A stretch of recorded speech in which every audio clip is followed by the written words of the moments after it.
अब देखो ये सवाल आता है कि हाउ बिग आर एटम। ये एटम मतलब दिखता कैसे है भाई, ये मतलब है कितना बड़ा। जैसे ईंटों को लगाकर दीवार बनाओगे, दीवार को मिलाकर फिर आप एक कमरा तैयार कर सकते हो, और कमरे को तैयार करके, बहुत सारे कमरों को अब तैयार करके एक बिल्डिंग तैयार कर सकते हो। यही तो है। तो जैसे बिल्डिंग बनाने के लिए एक बेसिक यूनिट कंसिडर किया गया है ईंट को, उसी प्रकार से कोई भी पदार्थ बनाने के लिए बेसिक यूनिट समझ लो वो, या बेसिक पार्टिकल समझ लो वो क्या था, एटम। तो जैसे अगर कोई कैसे ये ढक्कन था सर, नमक है, सैंड है ना भाई, तुमने कहा जी रेत उठा दिया मैंने तो सर, या नमक ले लो, तो भाई छोटे छोटे छोटे छोटे दाने दिख रहे हैं ना तुम्हें। हाँ, लेकिन अब जरा सोचकर देखो कि अगर कोई नमक के छोटा से पार्टिकल को देख पाओगे तो भाई आपको लगेगा कि हाँ सर एटम मतलब इतना तो दिखता ही होगा भाई। लेकिन ऐसा नहीं है भाई। ये मानकर चला जाता है कि अगर लगभग 100 मिलियन एटम को एक के ऊपर एक, एक के ऊपर एक रखते चले जा रहे हैं ना, 100 मतलब मान लो कि इनके लिए लाख तो कुछ है ही नहीं, करोड़ों में ही बात करो, तो इतने करोड़ों रुपए नहीं एटम ऐसे रखोगे ना, तो एक के ऊपर एक के ऊपर एक रखते जाओगे तो तब जाकर जितना मोटाई इस पेपर की होती है ना, पेपर की जो मोटाई है, कितने करोड़ों एटम को एक के ऊपर रखते चले जाओ तो तब जाकर एक पेपर की शीट तैयार कर पाओगे। इतना छोटा होता है एटम। ये आप जरा सोच लो भाई, ये तो एटम है। अभी तो डाल्टन की कहानी चल रही थी एटम है, अभी एटम के अंदर और छोटे छोटे पार्टिकल्स है जो समय आने पर अभी तलाशेंगे मैं उन्हें भी। तो ये मान लो कि ये हमने जो ये दीवार जो दिखाई है ना एक के ऊपर एक, ये मान लो कि ये क्या है, लिखो मैं, करोड़ों परमाणु रखे हैं मैंने, ये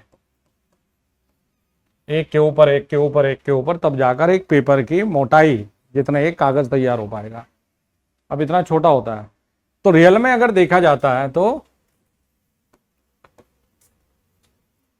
एटम की जो रेडियस होती है, जो त्रिज्या होती है वैसे, तो ये होती है बच्चों नैनोमीटर। ये होती है नैनोमीटर में जी। तो अगर ये सिर्फ ये पूछ रहा है कि बताओ भाई एटम की रेडियस को किस में नापोगे, तो आंसर कर देना नैनोमीटर। अब एक और होता है हमारे पास में, एंगस्ट्रॉम होता है, 10 की पावर माइनस के 10 मीटर लिखते हो बेटा, नैनोमीटर लिखते हो 10 की पावर माइनस के 9 मीटर लिख देते हो। अब जरा सोचो यहां पर, ऐसा नहीं है कि इनमें बहुत ज्यादा कुछ डिफरेंस है। जैसे पेपर में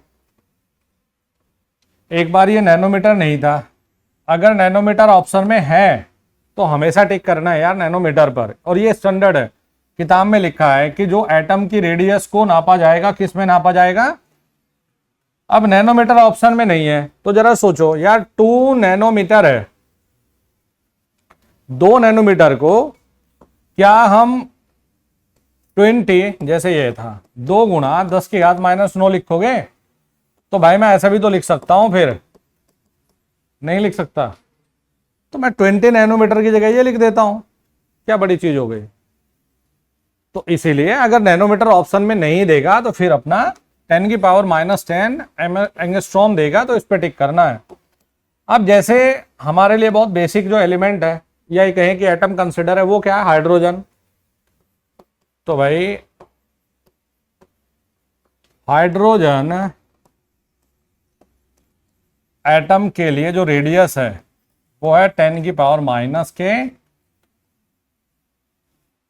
रेंज में। कितना है भाई, 10 की पावर -10 में। और जी वाटर मॉलिक्यूल के लिए, वाटर मॉलिक्यूल के लिए होती है 10 की पावर -9 में। और अगर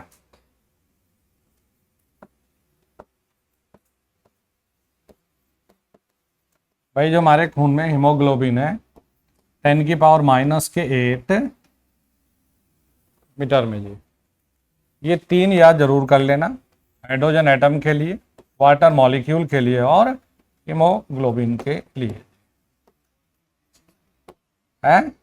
हाँ, वाटर मॉलिक्यूल के लिए, वाटर ऐसे नहीं दिखेगा ना तुझे भाई एटम के रूप में, तो वाटर का जो एक मॉलिक्यूल दिखेगा ना, जैसे H2O बना लिया, तो उसकी है ये 10⁻⁹ जी।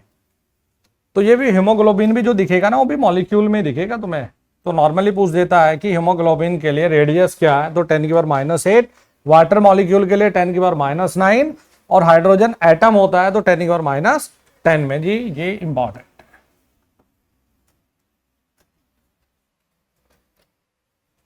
ये जब 1-2 बार पढ़ोगे तो याद हो जाएंगे तुम्हें।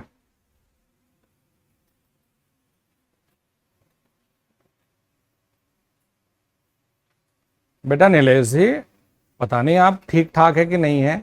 बेटा मैं प्रैक्टिस यूट्यूब पे करवाऊं ना करवाऊं, लेकिन इसमें जितना पढ़ाता हूं मैं ऑब्जेक्टिव लेकर आता हूं। शायद आज पहली बार आप क्लास ले रहे हो बाबू।